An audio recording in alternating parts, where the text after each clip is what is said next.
खबरनामा के प्रायोजक हैं Mother's Pride Public School, Tidwa Chalaula, Lakhimpur Road, Sitapur. Here is a spark where learning begins with joy and belonging.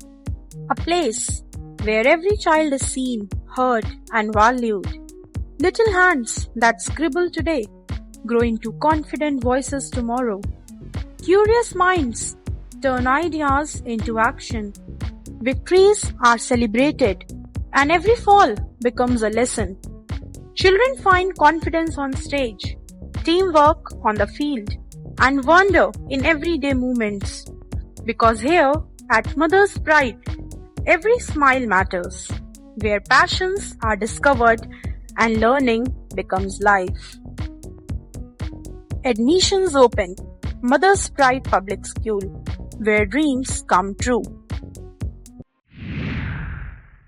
नमस्कार, बहुत स्वागत है आप सभी का आई इंडिया पर। मैं बबीता सिंह गौर और आप देख रहे हैं अपना पसंदीदा चैनल आई इंडिया। दर्शकों के अभिवादन के साथ शुरू करते हैं आई इंडिया का खास शो खबरनामा। खबरनामा अब नए अंदाज में, जिसमें बात होगी यूपी की बड़ी खबरों की जो सुर्खियों में रहेंगी। आज के खबरनामे में सबसे पहले बात करेंगे प्रशासनिक लापरवाही के आरोप में डीपीआरओ पर गिरी निलंबन की गाज, और बात होगी पौष इलाके में सेक्स रैकेट का खुलासा, 7 गिरफ्तार। फिर बात करेंगे बिजली संकट पर 2 SDO JE suspend, chief engineer से स्पष्टीकरण तलब। और खबरनामे के अंत में बात करेंगे 31 मार्च की रात में यूपी में नए नियम लागू, टोल महंगा, बैंकिंग और रजिस्ट्री में बदलाव। लेकिन पहले नजर सुर्खियों पर। न्यूनतम समर्थन मूल्य पर किसानों से खरीदा जाएगा मसूर, चना, सरसों, अरहर। आईएएस रिंकू सिंह राही ने दिया इस्तीफा, सिस्टम पर लगाए गंभीर आरोप। लखनऊ में आईपीएल मैच को लेकर हाई अलर्ट, तैनात किए गए पुलिसकर्मी। मौसम विभाग ने जारी किया गरज चमक के साथ बारिश का अलर्ट। खबरें प्रदेश से। प्रदेश की खबरों में सबसे पहले बात करेंगे डीपीआरओ पर गिरी निलंबन की गाज की। यूपी के एटा में बड़ी प्रशासनिक कार्रवाई करते हुए जिला पंचायत राज अधिकारी मोहम्मद राशिद को निलंबित कर दिया गया है। उन्हें लखनऊ मुख्यालय से अटैच किया गया है। शासन के कार्यों में घोर लापरवाही और उच्च अधिकारियों के आदेशों की अवहेलना के आरोप में यह कार्रवाई की गई है। बताया जाता है सेवानिवृत्त मृतक सहायक विकास अधिकारी पंचायत रूपलाल के वेतन निर्धारण से जुड़े मामले में समय पर अद्यतन प्रतिवेदन प्रस्तुत नहीं किया गया और समिति के समक्ष अधूरी जानकारी दी गई। निदेशक पंचायती राज के आदेश पर निलंबन के बाद डीएम प्रेम रंजन सिंह ने एसडीएम पीयूष रावत को डीपीआरओ का अतिरिक्त प्रभार सौंप दिया है। इस कार्रवाई से अधिकारियों में हड़कंप है। और इस खबर में बात होगी सीएम योगी आदित्यनाथ की मां पर अभद्र टिप्पणी करने वाले आरोपी पर हुई कार्रवाई की। बहराइच में मुख्यमंत्री योगी आदित्यनाथ की मां पर गौमाता पर अभद्र टिप्पणी करने के मामले में आरोपी मौलाना अब्दुल्ला सलीम को पुलिस ने गिरफ्तार किया है। यह कार्रवाई विश्व हिंदू परिषद के जिला अध्यक्ष अजीत प्रताप सिंह की तहरीर पर की गई। बता दें 8 मार्च 2026 को कोतवाली नगर थाने में मुकदमा दर्ज हुआ था। जांच के बाद बहराइच के कोतवाली नगर पुलिस ने आरोपी को हिरासत में लेकर जेल भेज दिया। पुलिस के अनुसार आरोपी अब्दुल्ला सलीम मूल रूप से बिहार के अरारिया के रहने वाले हैं और उनके विवादित बयान के बाद क्षेत्र में आक्रोश फैल गया था। अब बात सेक्स रैकेट के खुलासे की। मुरादाबाद के पौष इलाके में बुद्ध विहार में पुलिस ने सेक्स रैकेट का बड़ा खुलासा किया है। सूचना के आधार पर मझोला थाना क्षेत्र में एक आलीशान मकान पर छापा मारकर पुलिस ने 2 युवतियों और 5 युवकों को मौके से गिरफ्तार किया है। पूछताछ में पता चला यह रैकेट काफी समय से संचालित हो रहा था। दिल्ली व उत्तराखंड समेत कई राज्यों से लड़कियां बुलवाई जाती थी। कार्रवाई के दौरान पुलिस ने मौके से 3 कारें भी बरामद की। अचानक हुई इस बड़ी रेड के मामले में हड़कंप मचा है, जबकि पुलिस सभी आरोपियों से पूछताछ कर पूरे नेटवर्क की जांच में जुटी हुई है। और इस खबर में बात होगी तेंदुए के आतंक की। मुरादाबाद के कांठ थाना क्षेत्र के गांव महदूद कलमी में सोमवार देर रात खौफनाक घटना सामने आई। किसान अकरम के घर में अचानक तेंदुआ घुस आया और आंगन में खेल रही उनकी 2 साल की बेटी सिदरा पर हमला कर दिया। तेंदुआ मासूम को जबड़े में दबाकर ले जाने लगा, लेकिन परिजनों के शोर मचाने पर बच्ची को छोड़कर भाग गया। हमले में बच्ची गंभीर रूप से घायल हुई, जिसे तुरंत हॉस्पिटल में भर्ती कराया गया। घटना के बाद गांव में दहशत का माहौल है।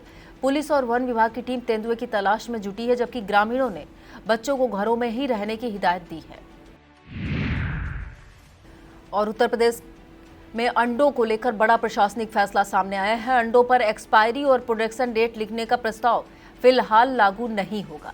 खाद्य सुरक्षा विभाग का कहना है कि यह नियत से सप्लाई चेन पर दबाव पड़ता है और दाम बढ़ सकते हैं।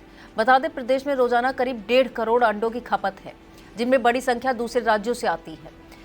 कोल्ड स्टोरेज और पैकेजिंग की सीमित व्यवस्था भी चुनौती है। सरकार का तर्क है उपभोक्ताओं को महंगाई से बचाने के लिए यह कदम उठाया गया है, लेकिन पारदर्शिता को लेकर बहस तेज हो गई है।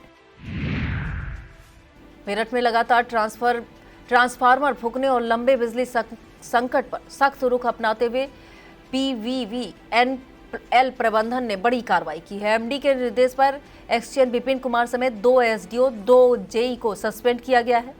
चीफ इंजीनियर मेरठ मुनीश चोपड़ा और अधीक्षण अभियंता अरशद ने स्पष्टीकरण मांगा है। निदेशक और आशीष गोयल के हस्तक्षेप के बाद हुई कार्रवाई से हड़कंप मचा है। 31 मार्च की आधी रात के बाद उत्तर प्रदेश में कई अहम नियम बदल जाएंगे। सीधा असर आम जनता की जेब और जीवन पर पड़ेगा। नेशनल हाईवे पर टोल महंगा होगा और कैश भुगतान बंद रहेगा। प्रॉपर्टी रजिस्ट्री पर 2% अतिरिक्त शुल्क लगेगा। बैंकिंग नियमों में बदलाव से एटीएम निकासी सीमित होगी। किसानों को गेहूं की एमएसपी पे 160 रुपए की बढ़ोतरी का लाभ मिलेगा। लखनऊ में बसपा सुप्रीमो मायावती की अहम बैठक संपन्न हुई, जिसमें संगठन की जमीनी व आर्थिक मजबूती पर गहन समीक्षा की गई। मायावती ने कार्यकर्ताओं को मेहनत और निष्ठा से काम करते हुए पार्टी का जनाधार बढ़ाने का आह्वान किया। जनता की उम्मीदों पर खरा उतरने की अपील की। उन्होंने महंगाई, बेरोजगारी तथा गैस पेट्रोल की बढ़ती कीमतों को लेकर सरकार पर निशाना साधते हुए गरीब व मेहनतकश वर्ग की स्थिति पर चिंता जताई। आगामी चुनावों को देखते हुए आपराधिक तत्वों को टिकट न देने, सर्व समाज को प्रतिनिधित्व देने पर जोर दिया। साथ ही 14 अप्रैल को डॉक्टर भीमराव अंबेडकर जयंती पर लखनऊ स्थित अंबेडकर स्मारक में भव्य कार्यक्रम आयोजित करने की घोषणा भी की।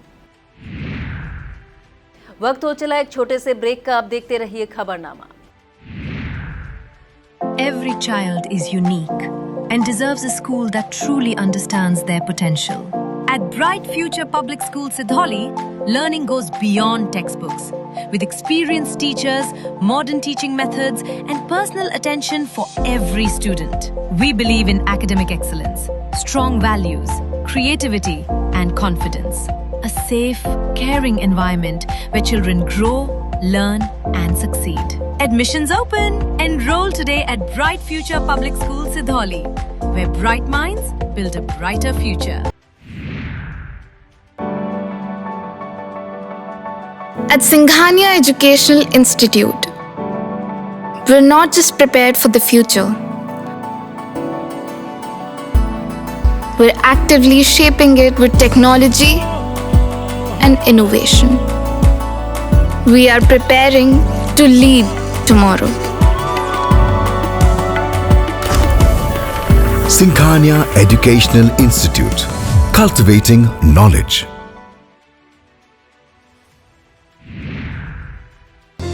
Sagar School is a place where we ponder our kids with care and creativity.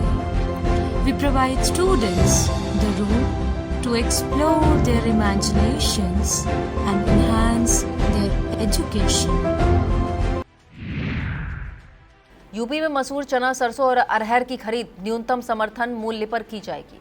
यह जानकारी देते हुए कृषि मंत्री सूर्य प्रताप शाही ने बताया कि सरकार ने 2,54,000 मैट्रिक टन चना, 26,05,000 मैट्रिक टन सरसों खरीद कर लक्ष्य तय किया है। उन्होंने बताया किसानों से फसलों की सरकारी खरीद 2 अप्रैल से शुरू होकर 30 जून तक जारी रहेगी। कानपुर में यूनिवर्सिटी में गैंगरेप की कोशिश, शिक्षा जगत को झकझोर देने वाली घटना सामने आई है। छत्रपति साहूजी महाराज विश्वविद्यालय के क्लासरूम में छात्रा से जबरदस्ती करने का आरोप लगा है। पीड़िता एक प्रोफेसर की बेटी बताई जा रही है। छात्रा का कहना है 3 लड़कों ने दुष्कर्म की कोशिश की, लेकिन वह किसी तरह बच निकली। घटना के बाद कैंपस में हड़कंप मचा है। पुलिस ने एफआईआर दर्ज कर जांच शुरू कर दी है। और इस खबर में बात करेंगे आईएएस अधिकारी के इस्तीफे की। उत्तर प्रदेश कैडर के 2022 बैच के आईएएस अधिकारी रिंकू सिंह राही ने सिस्टम पर गंभीर आरोप लगाते हुए इस्तीफा दे दिया। अपने पत्र में राही ने कहा कि उन्हें लंबे समय से ना कोई पोस्टिंग दी गई और ना ही कोई गरिमापूर्ण कार्य, जिससे जनसेवा का अवसर छिन गया है। एसडीएम रहते सख्त कार्रवाई के बाद उन्हें साइडलाइन कर दिया गया। उन्होंने इसे नैतिक निर्णय बताते हुए संवैधानिक व्यवस्था के समानांतर सिस्टम चलाने का आरोप लगाया। 2009 में घोटाला उजागर करने पर हमले में घायल होने के बावजूद राही डटे रहे, लेकिन अब हालात से क्षुब्ध होकर उन्होंने सेवा छोड़ने का फैसला किया है। विस्तृत खबर के लिए आप देखिए इंडिया। लखनऊ में आईपीएल मैच को लेकर सुरक्षा के कड़े इंतजाम किए गए। भारत रत्न श्री अटल बिहारी वाजपेयी एकाना क्रिकेट स्टेडियम को 3 सुपर जोन, 6 जोन और 16 सेक्टर में बांटकर सुरक्षा व्यवस्था लागू की गई। डीसीपी, एडीसीपी और एसीपी की निगरानी में भारी पुलिस बल तैनात किया गया, जबकि महिला सुरक्षा के लिए 130 महिला पुलिसकर्मी ड्यूटी पर रहेंगी। लखनऊ पुलिस ने नागरिकों से नियमों का पालन कर सहयोग की अपील की। और अब खबरें लखीमपुर की। मैगलगंज क्षेत्र के छोटे से गांव ढखौरा से निकली एक बड़ी कामयाबी ने पूरे इलाके को गर्व से भर दिया है।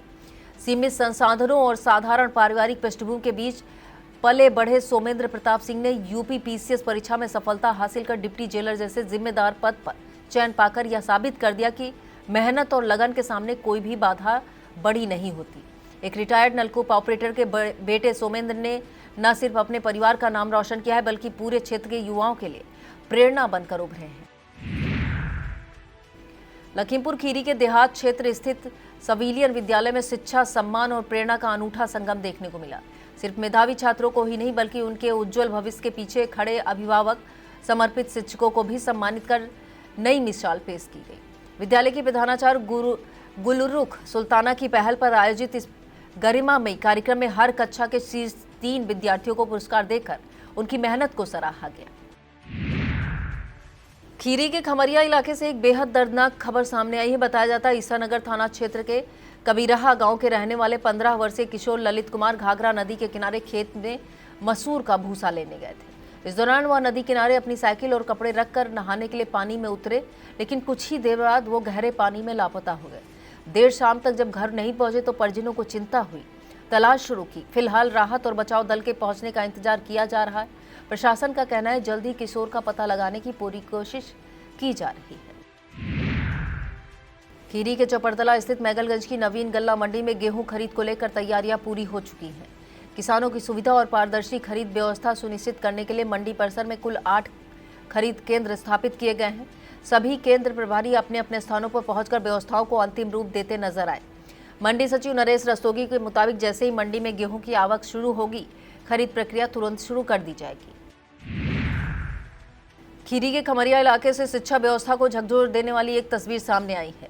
ईसानगर के कंपोजिट स्कूल सुजावलपुर में गैस आपूर्ति ठप होने से बच्चों के मध्याह्न भोजन पर संकट के बादल मंडराने लगे हैं। हैरानी की बात यह है कि विद्यालय की प्रधानाध्यापिका सिंधु वर्मा ने 11 मार्च को ही बीईओ अखिलानंद राय से सत्यापित कर गैस कनेक्शन रिन्यूअल के लिए आवेदन दे दिया था, लेकिन कई दिन बीत जाने के बाद भी जिम्मेदारों ने इस पर ध्यान ही नहीं दिया।